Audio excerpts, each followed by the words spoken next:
পৃথিবীর মুসলমান আমরা কোথায় যাচ্ছি? কিছুদিন পূর্বে একটা চায়ের দোকানে দেখছি 8-10 জন যুবক আসলেন, তার মধ্যে প্রায় যুবকের এইভাবে ছোট দাড়ি আর একটু এইভাবে লম্বা দাড়ি। তো আমরা মনে করলাম হয়তো আল্লাহ পাক হেদায়েত দিয়েছেন, আমাদের বলতে বলতে হলো না, এখন মনে হয় যুবকরা দাড়ি ছাড়তে লেগেছে। তো চায়ের দোকানদার বলছে, হুজুর আপনাদের বক্তব্য শুনে এরা দাড়ি ছাড়েনি, এরা ক্রিকেটার বিরাট কোহলি একটু লম্বা বেশি ছাক্কা মেরেছে, ওর নকলে দাড়ি ছেড়েছে। এরকম আছে না নাই? এই জোরে বলেন। সালমান খান ফাটা প্যান্ট পরলো, আমাদের যুবকরা ওই পরে নিল। বিরাট কোহলি কেমন দাড়ি রাখলো, যুবকরা ওই রকম দাড়ি রাখতে আরম্ভ করলো। শাহরুখ খান কেমন করে চুল কাটালো, ওই চুল আমাদের যুবকরা কাটাতে লাগলো। নাউজুবিল্লাহি মিন জালিক। হে মুসলমান, আপনাকে আল্লাহ পাক কি জন্য পাঠিয়েছেন? মুহাম্মদ রাসূলুল্লাহর চরিত্রকে আপনি পড়েছেন, শুনেন, এই নাপাকদের চরিত্রকে যদি আপনি অ্যাকসেপ্ট করেন, আপনি নাপাক হয়ে যাবেন, দুনিয়াটা আপনার অপবিত্র হয়ে যাবে। কিন্তু মুস্তাফার চরিত্রকে আপন করে দেখেন, ধারণ করে দেখেন। আল্লাহর কসম খেয়ে বলি, আবু বকর সিদ্দিক সিদ্দিকে আকবর হয়েছে মুস্তাফার চরিত্রকে ধারণ করে হয়েছে। উমারে ফারুক ফারুকে আজম হয়েছে মুস্তাফার চরিত্রকে ধারণ করে হয়েছে। আব্দুল কাদের জিলানী গৌসে আজম হয়েছে নবীর চরিত্রকে ধারণ করে হয়েছে। ইমামে হুসেন শহীদে আজম হয়েছে নবীর চরিত্রকে ধারণ করে হয়েছে। জোরে বল সুবহানাল্লাহ, সুবহানাল্লাহ।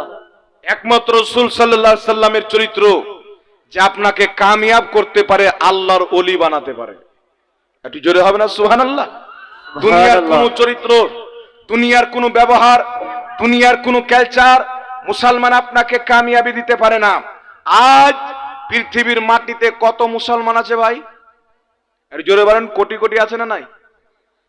100 কোটির চাইতেও বেশি হবে, হবে না? ভারতে তো আমাদের 40 কোটি, ইন্দোনেশিয়া, পাকিস্তান, বাংলাদেশ, সৌদি আরব, কত কোটি কোটি মুসলমান। কিন্তু এতগুলো মুসলমান থাকতে এত বড় একটা ইসরায়েলের সাথে লড়াই করতে পারছে? এই জোরে বলেন। তার পাও সৌদি আরব চাটছে, দুবাই তার পা চাটে, কাতার তার পা চাটে, ক্ষমতা নাই তার উপর আঙুল তুলবে। ভারতের মাটিতে আমাদের মসজিদ, বাবরি মসজিদ শহীদ করা দেওয়া হলো, আমাদের করির হিম্মত হয়েছে প্রতিবাদ করার? এত আমরা দুর্বল কেন হয়ে গেলাম? একটা জামানা ছিল মুসলমানদের নাম শুনলে বাতিল থরথর করে কেঁপেছে মুসলমান, কাফির থরথর করে কেঁপেছে। এত দুর্বলতার কারণ কি? এত সুস্থ হয়ে যাওয়ার কারণ কি? এত নরমাল হয়ে যাওয়ার কারণ কি? কারণ একটাই, মুসলমান মুহাম্মদ রাসূলুল্লাহর চরিত্রকে বাদ দিয়ে দিয়েছে। কেউ হিরোর চরিত্রকে, কেউ হিরোইনের চরিত্রকে।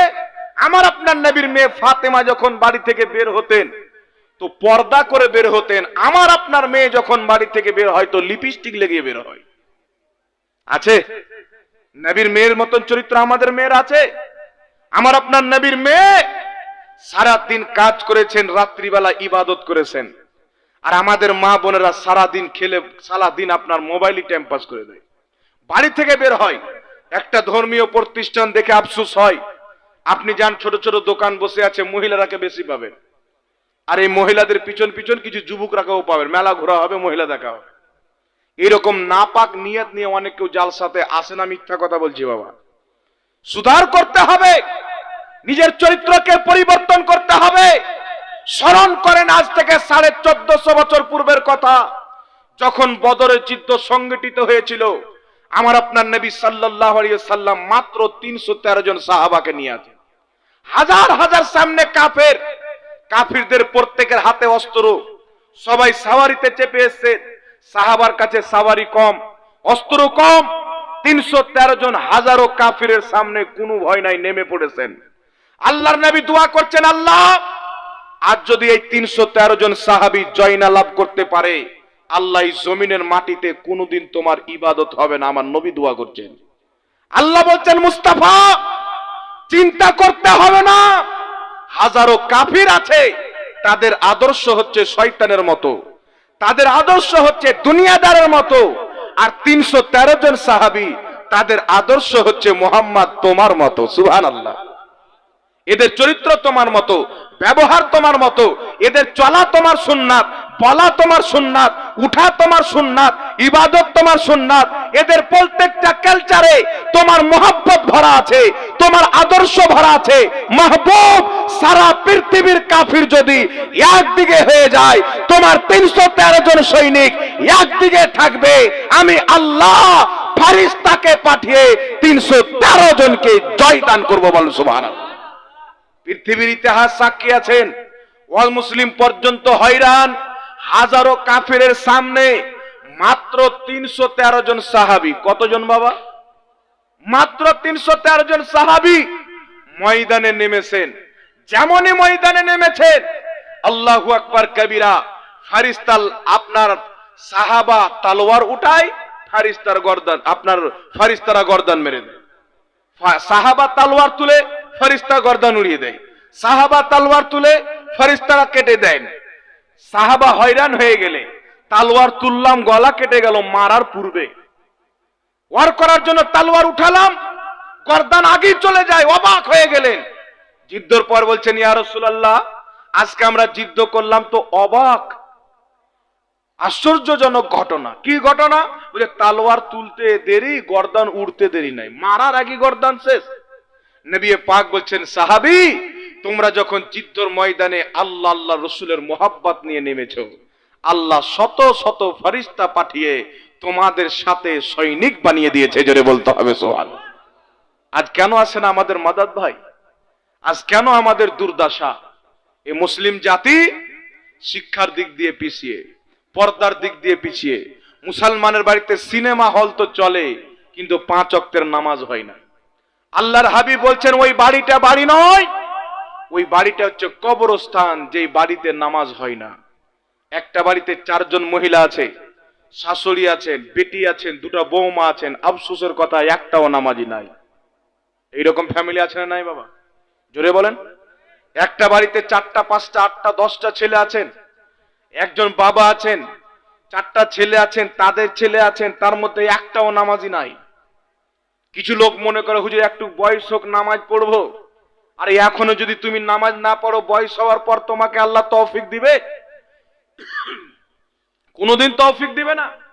আপনি যদি চায়ের দোকানে বসে বসে টাইম পাস করেন, আপনি যদি আড্ডাখানাতে গিয়ে টাইম পাস করেন, আপনি যদি গান বাজনা শুনে টাইম পাস করেন, জুয়া খেলে টাইম পাস করেন, আর আপনি যদি বলেন মরার পূর্বে আল্লাহ আমাকে নামাজি বানিয়ে দিবে, এই স্বপ্ন দেখা বাদ দিতে হবে। আপনার কান যখন গান শুনে শুনে ভরে যাবে, গানা শুনে শুনে ভরে যাবে, আপনার কান যখন কুকর্ম লিপ্ত হয়ে ভরে যাবে, আপনার এই কান আপনাকে ভালো জিনিস শুনে হেদায়েত দান করবে না বাবা, ভালো জিনিস হজম করবে না।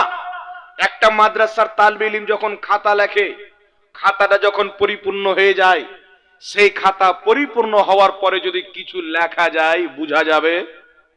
এই জোরে বলেন, বুঝা যাবে? তো আমার আপনার জীবনটা ওই রকম হয়ে গেছে।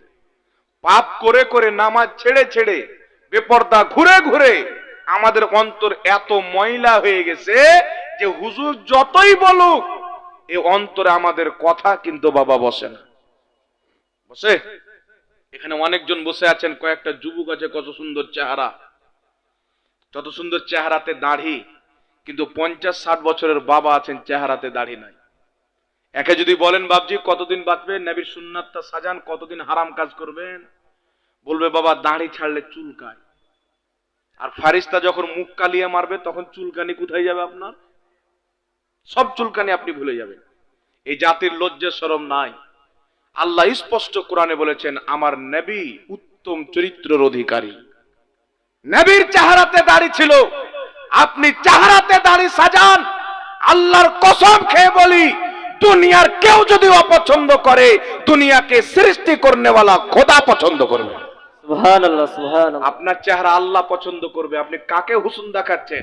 এ সুন্দর গাল, এ সুন্দর মাংস, সুন্দর চেহারা, সুন্দর ঠোঁট, যাকে মা বোন লিপস্টিক লাগিয়ে ঘুরে বেড়ায়, আপনি সাবুন লাগিয়ে ফ্রেশ করেন, যখনই আপনাকে কবরে রাখা হবে, কয়েক ঘন্টা পর আপনার নাক যখন গলে নাকের তেনাটা সরে বেরিয়ে যাবে, পোকা মাকড় ঢুকে ভিতর থেকে নিয়ে বাইরে পর্যন্ত আপনার গাল মুখ চিবিয়ে চিবিয়ে খাবে, আপনি কিছু করতে পারবেন না।